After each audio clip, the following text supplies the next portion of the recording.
ঈদের ছুটি সবাই স্বজনদের সঙ্গে কাটালেও সেবাদানকারী প্রতিষ্ঠান, আইনশৃঙ্খলা বাহিনী ও গণমাধ্যম কর্মীদের ঈদ কাটে কর্মব্যস্ততায়।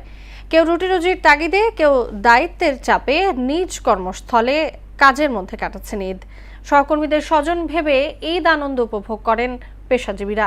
অন্যদিকে ঈদের সংবাদ সংগ্রহ ও পরিবেশনে ব্যস্ত সময় পার করেন গণমাধ্যম কর্মীরা। কর্মজীবীদের ঈদ আনন্দ নিয়ে এমআর আসাদের রিপোর্ট। ঈদুল আজহার ছুটিতেও থেমে নেই রাজধানীতে যান চলাচল। সড়কে যাত্রী চাপ কম হলেও সেবা চলমান রাখতে গাড়ি নিয়ে বের হয়েছেন পরিবহন শ্রমিকরা। মা আছে, বাবা আছে, বউ আছে, বাচ্চা আছে। এখন ঈদ থাকলে কি না থাকলে কি আমাকে কর্ম করা লাগে। আমরা যদি শান্তি করতে যাই, কাজ না করি, তাহলে তো মানুষের অসুবিধা হবে। মানুষের সুবিধার্থে আমরা কাজ করি। একটু কষ্ট হলেও তারপরেও চাকরির খাতিরে আমাদের দেশের স্বার্থে আমাদের ডিউটি করতে হয় আর কি। জনগণের নিরাপত্তা দেওয়ার জন্য আমরা আছি। আমাদের তো ঈদে ছুটি হয় নাই, মনে খারাপ লাগতেছে, তারপরেও দায়িত্বের কাছে আমাদের এটা করতেই হবে। হাসপাতালে চিকিৎসা সেবা চলছে ঈদের ছুটিতেও, তাই কর্মব্যস্ততায় সময় কাটছে স্বাস্থ্যকর্মীদের। বেশিরভাগ জনবল ছুটিতে থাকায় শৃঙ্খলা রক্ষার চাপও কম নয়। অন্য মুসলিম ভাইরা গেছে, আমরা ডিউটি করতেছি দেশের স্বার্থে বা হসপিটালের স্বার্থে। আর হসপিটালে থাকতে গেলে সেবামূলক প্রতিষ্ঠান, সেবা দিয়ে চলে যাইতে হবে। থেমে থাকার সুযোগ নেই গণমাধ্যমেও। ছুটিতেও রয়েছে ঈদের সংবাদ সংগ্রহ ও পরিবেশনের দায়িত্ব। তাই ঈদের শুভেচ্ছা বিনিময় পর্ব শেষ করেই নেমে পড়তে হয় সংবাদ সংগ্রহ, সম্পাদনা ও পরিবেশনে। গণমাধ্যমের প্রতিটি বিভাগের সবাই নিষ্ঠার সঙ্গে পালন করছেন স্ব দায়িত্ব।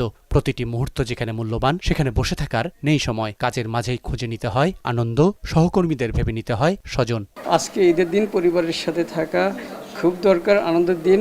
কিন্তু হাউস মানে আমরা যেখানে আছি, এটাও পরিবারের থেকে কম নাই। এটাও একটা পরিবার, কিন্তু যে পরিবার আপনি দিনের বেশিরভাগ সময়ই আমরা একটা ধরেন 8 ঘন্টা 10 ঘন্টা অফিসে থাকি, এটাও বড় পরিবার। প্রবাসে থাকলে যে মজাটা পাওয়া যায় সেরকমই।